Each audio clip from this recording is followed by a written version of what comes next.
प्रधानमंत्री नरेंद्र मोदी ने देश की राजनीति पूरी तरह से बदल दी है। इसमें किसी को कोई संदेह नहीं है। विपक्षी दल भी ये मानते हैं और आरोप लगाते हैं कि पीएम मोदी ने धर्म को राजनीति से जोड़ दिया है। विपक्षी दलों का ज्ञान थोड़ा अधूरा है क्योंकि पीएम मोदी ने धर्म को कूटनीति से भी जोड़ा है। बीते 10 साल में उन्होंने भारत की विदेश नीति को 180 डिग्री पलट दिया है। पीएम मोदी की कूटनीति को रिलीजियस डिप्लोमेसी भी कहा जा रहा है। साल 2014-15 से ही दुनिया भर के एक्सपर्ट ये सवाल उठा रहे थे कि पीएम मोदी की धार्मिक कूटनीति का नतीजा क्या होगा। कहीं इस्लामिक देशों के साथ भारत के संबंध तो खराब नहीं होंगे। इन सवालों का जवाब अब सामने है। अपने विदेश दौरों पर पीएम मोदी जिस सनातन संस्कृति और वासुदेव कुटुंबकम की बात करते हैं, उसका भव्य और विशाल रूप 14 फरवरी को दुनिया देखेगी। राम मंदिर की प्राण प्रतिष्ठा के बाद पीएम मोदी अब इस्लामिक देश संयुक्त अरब अमीरात की राजधानी अबू धाबी में हिंदू मंदिर की प्राण प्रतिष्ठा के लिए जाने वाले हैं। मोदी के युग के भारत की कूटनीति के लिए अबू धाबी का हिंदू मंदिर कितना महत्वपूर्ण है और पीएम मोदी ने कैसे इस्लामिक देशों पर भी चलाया सनातन संस्कृति का जादू, देखिए हमारी ये exclusive report.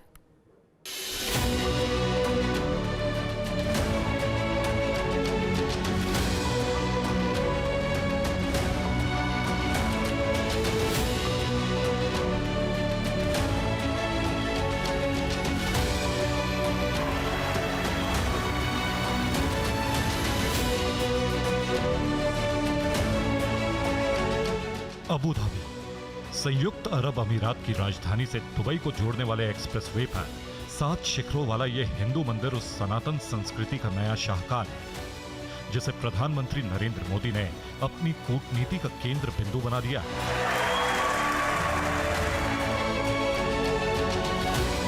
We believe in a one God. People think that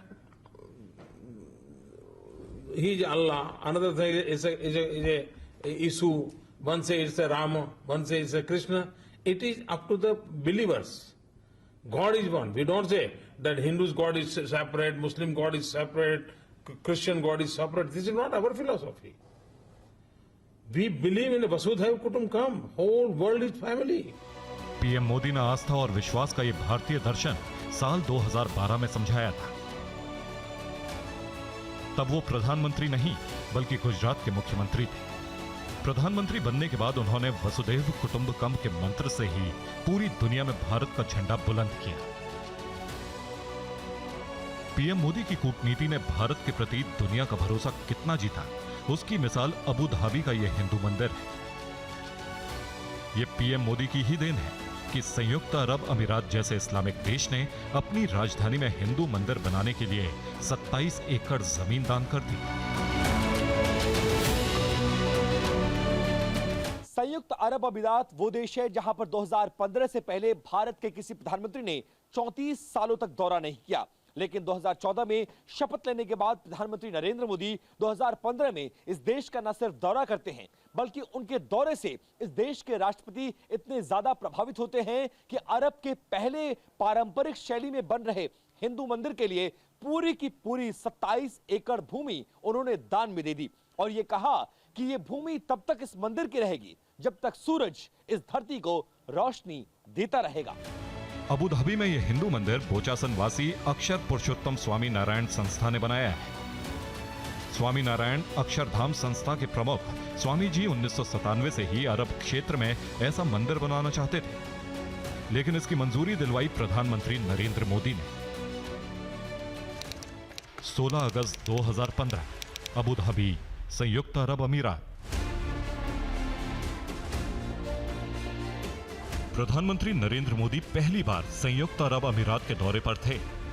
PM Modi के इसी दौरे में यूएई और भारत के रिश्तों को ऐतिहासिक बनाने के लिए संयुक्त अरब अमीरात के क्राउन प्रिंस शेख मोहम्मद बिन जायद अल नहयान ने अबू धाबी में हिंदू मंदिर बनाने के लिए जमीन दान करने का ऐलान किया। अबू धाबी के हिज हाइनेस क्राउन प्रिंस भारतीय समुदाय के लिए मंदिर बनाने के लिए जगह देने का ये 125 करोड़ देशवासियों का सम्मान है। स्वामी नारायण अक्षरधाम संस्था के लोग भी मानते हैं कि अगर पीएम मोदी ना होते तो अबू धाबी में हिंदू मंदिर बनाने का सपना भी शायद पूरा नहीं होता। दिल की भावना कैसी है, और तभी भी हमारे जो प्रधानमंत्री थे उन्होंने बताया कि उनकी मैत्री ये राजा के साथ कितनी घनिष्ठ है। तो उन्हें बताया कि he and I are like brothers and that's when the king called me close and said all of us are like brothers। देखो दिल में जगह है और ऐसे लीडर्स आते हैं तभी द स्टार्स अलाइन। किसी भी अरब देश में वैदिक शैली के इस पहले हिंदू मंदिर की जमीन पीएम मोदी की बदौलत मिली। साल 2018 में इस मंदिर का शिला पूजन पीएम मोदी की मौजूदगी में हुआ और अब बसंत पंचमी के शुभ दिन इस मंदिर में वैदिक मंत्रोच्चार और शंखनाद के बीच प्राण प्रतिष्ठा भी पीएम मोदी की उपस्थिति में ही होने वाली है।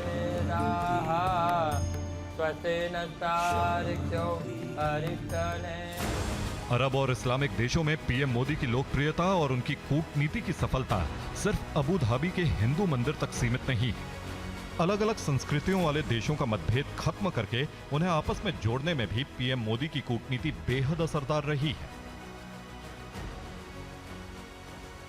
मई 2023 के पहले हफ्ते में सऊदी अरब की राजधानी रियाद में भारत, अमेरिका, सऊदी अरब और संयुक्त अरब अमीरात के राष्ट्रीय सुरक्षा सलाहकारों की बैठक हुई।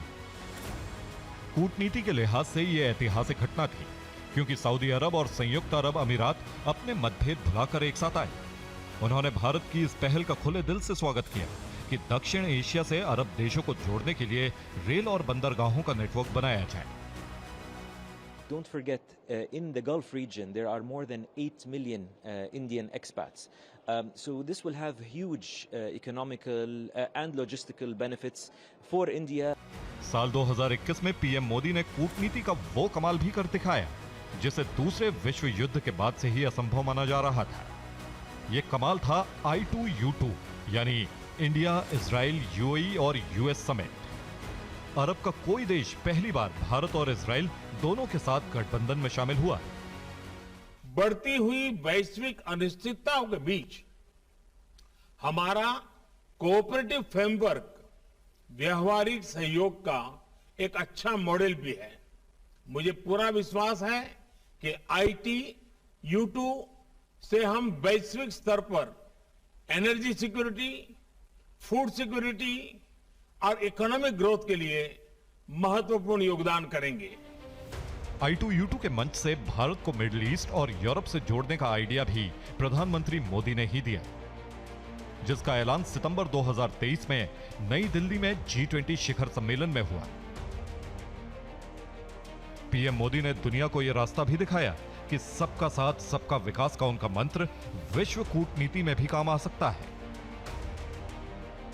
वो दुनिया के इकलौते राजनेता हैं जिनकी दोस्ती सुन्नी इस्लाम को मानने वाले सऊदी अरब और संयुक्त अरब अमीरात से भी है और शिया इस्लाम को मानने वाले ईरान के साथ भी। ईरान को अमेरिका, इजराइल से लेकर सऊदी अरब तक अपना दुश्मन ही मानते हैं, लेकिन भारत की दोस्ती की कद्र जितना अमेरिका, इजराइल और सऊदी अरब करते हैं उतना ही ईरान भी।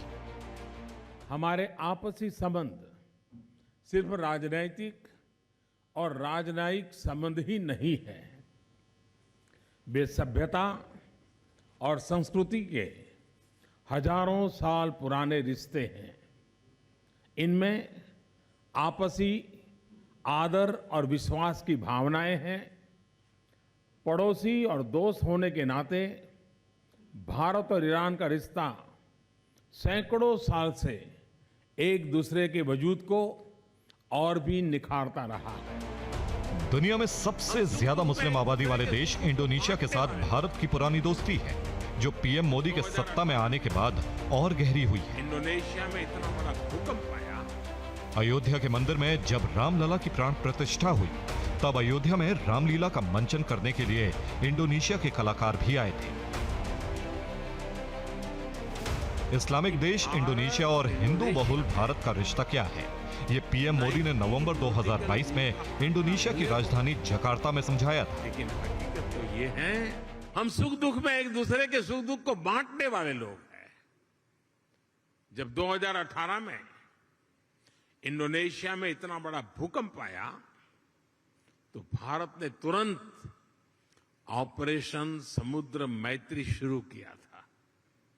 इसलिए ही उस साल में जकार्ता आया था और तब मैंने एक बात कही थी, मैंने कहा था कि भारत और इंडोनेशिया में 90 नॉटिकल मील का फासला भले हो, लेकिन हकीकत तो ये है हम 90 नॉटिकल मील दूर नहीं है, हम 90 नॉटिकल मील पास है।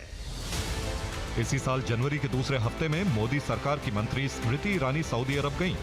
उन्हें हज और उम्रा कॉन्फ्रेंस में हिस्सा लेना था। यह सम्मेलन मदीना में हो रहा था, जो पूरी दुनिया के मुसलमानों का मक्का के बाद दूसरा सबसे बड़ा धार्मिक शहर है। मदीना में आमतौर पर महिलाएं बुर्का या हिजाब पहनकर ही जाती हैं। गैर मुस्लिम महिलाएं भी वहां सिर ढके बिना बाहर नहीं निकलती। लेकिन स्मृति ईरानी पर ऐसी कोई बंदिश नहीं लगाई गई। यह भारत की उस साख का नतीजा था जो पीएम मोदी ने बनाई। Bureau report, TV9 Bharatvarsh. साल 2014 के पहले तक भारत की कूटनीति में सनातन संस्कृति गायब थी।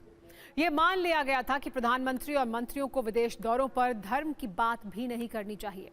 लेकिन पीएम मोदी अभी ये बताने और बोलने में नहीं हिचके कि उन्हें भारतीय और हिंदू होने पर गर्व है। उन्होंने इस्लामिक देशों में भी मंदिरों में जाकर पूजा की। दुनिया भर के एक्सपर्ट आशंका जताते रहे कि इससे भारत के कूटनीतिक रिश्तों पर बुरा असर पड़ेगा, लेकिन ये सिर्फ दुष्प्रचार ही साबित हुआ। इस्लामिक देशों ने पीएम मोदी की धार्मिक और सांस्कृतिक कूटनीति पर कभी ऐतराज नहीं जताया। पीएम मोदी ने दुनिया के तमाम इस्लामिक देशों का दिल भी जीता और वहां भारत का सम्मान भी बढ़ाया।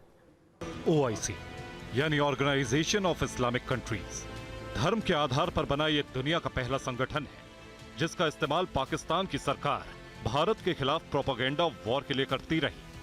पूरे 50 साल तक इस्लामिक देशों का संगठन भारत के खिलाफ ही रहा। भारत की यह दलील भी OIC नहीं मानता था कि दुनिया की 11% मुस्लिम आबादी जिस भारत में रहती है, उसे इस संगठन का सदस्य क्यों नहीं बनाया जाता।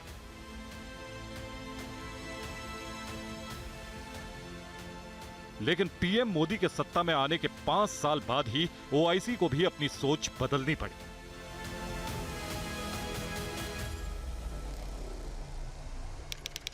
एक मार्च 2019, अबू धाबी, संयुक्त अरब अमीरात। OIC के 50 साल के इतिहास में यह पहला मौका था जब इस्लामिक देशों के विदेश मंत्रियों के बीच भारत की तत्कालीन विदेश मंत्री सुषमा स्वराज भी मौजूद थी। OIC के गोल्डन जुबली समारोह में वो खास मेहमान थी। कूटनीतिक मोर्चे पर पाकिस्तान की ऐतिहासिक पराजय थी, क्योंकि OIC की इस बैठक से ठीक 3 दिन पहले भारत ने पुलवामा आतंकी हमले का बदला लेने के लिए पाकिस्तान के बालाकोट पर एयर स्ट्राइक की थी। पाकिस्तान OIC के विदेश मंत्रियों के सम्मेलन में बालाकोट एयर स्ट्राइक के मुद्दे पर भारत को घेरना चाहता था, लेकिन इसका उल्टा हो गया। OIC की अध्यक्षता कर रहे संयुक्त अरब अमीरात ने भारत को गेस्ट ऑफ ऑनर बना दिया। पाकिस्तान के सामने कोई चारा नहीं बचा, तो उसने OIC की बैठक का बॉयकॉट करने की धमकी भी दी। उसे टका सा जवाब मिला कि पाकिस्तान आए या ना आए, OIC में विशेष अतिथि तो भारत ही होगा। इस बैठक में विदेश मंत्री सुषमा स्वराज ने भारत की बात सुनाई और पाकिस्तान का नाम लिए बिना उसे बेनकाब भी कर दिया। I carry the greetings of my Prime Minister, Shri Narendra Modi ji, and 1.3 billion Indians, including more than 185 million Muslim brothers and sisters. Our Muslim brothers and sisters are a microcosm of the diversity of India. They speak Tamil and Telugu, Malayalam and Marathi, Bangla and Bhojpuri, and any of the numerous languages of India. They have diverse culinary tastes, myriad choices of traditional attire. PM Modi जब सत्ता में आए थे तो पूरी दुनिया में सबसे बड़ा भ्रम यही फैलाया गया था कि हिंदू राष्ट्रवादी प्रधानमंत्री का मुस्लिमों और मुस्लिम देशों के साथ रवैया कैसा होगा। इसका जवाब मुस्लिम देशों ने ही दे दिया। पीएम मोदी जितने भी इस्लामिक देशों में गए, वहां सम्मान से नवाजे गए। यह सिलसिला सऊदी अरब से शुरू हुआ। 3 अप्रैल 2016, रियाद, सऊदी अरब। सऊदी अरब के दौरे पर गए प्रधानमंत्री को ऑर्डर ऑफ किंग अब्दुल्ला अजीज सऊद से सम्मानित किया गया। विदेशी लोगों को दिया जाने वाला सऊदी अरब का यह सबसे बड़ा सम्मान है।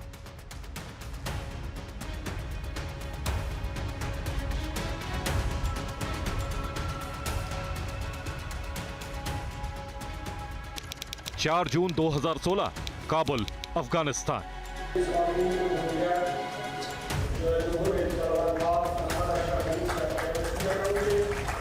अफगानिस्तान को नई संसद समेत कई विकास परियोजनाओं की सौगात देने वाले प्रधानमंत्री मोदी को अफगानिस्तान की सरकार ने भी अपने सर्वोच्च नागरिक सम्मान से नवाजा। इस सम्मान का टाइटल था स्टेट ऑर्डर ऑफ गाजी अमीर अमानुल्लाह खान। 10 फरवरी 2018, वेस्ट बैंक, फिलिस्तीन। प्रधानमंत्री मोदी जब फिलिस्तीन से पहले इजराइल के दौरे पर गए तो भी सवाल उठा कि यह भारत की विदेश की नीति के खिलाफ है। आशंका जताई गई कि इससे इस्लामिक देशों के साथ भारत के रिश्ते बिगड़ सकते हैं। लेकिन जैसे ही पीएम मोदी फिलिस्तीन दौरे पर पहुंचे तो वहां के राष्ट्रपति मोहम्मद अब्बास फिलिस्तीन का सर्वोच्च नागरिक सम्मान grand collar of the state of फिलिस्तीन के साथ उनकी खातिरदारी के लिए तैयार थे।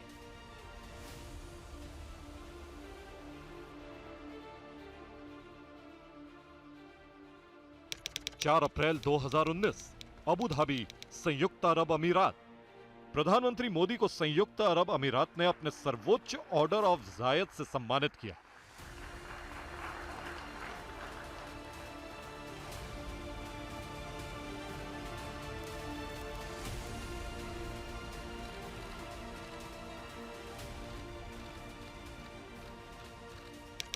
चौबीस अगस्त 2019, मनामा, बहरीन।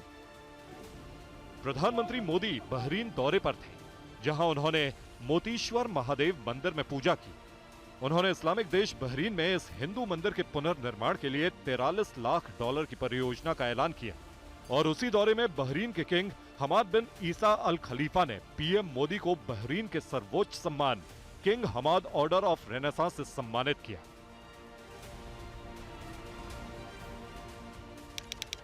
25 जून 2023, काहिरा, मिस्र। 90% मुस्लिम आबादी वाले देश मिस्र के राष्ट्रपति अब्देल फताह अल सीसी ने प्रधानमंत्री मोदी को अपने देश के सर्वोच्च नागरिक सम्मान ऑर्डर ऑफ नाइल से सम्मानित किया। 108 साल के इतिहास में पहली बार मिस्र ने यह सम्मान किसी भारतीय को दिया था। पीएम मोदी इन इस्लामिक देशों में भी सनातन संस्कृति की बात करते रहे। उन्होंने इस्लामिक देशों के हिंदू मंदिरों में पूजा भी की और वहां की मस्जिदों में भी गए।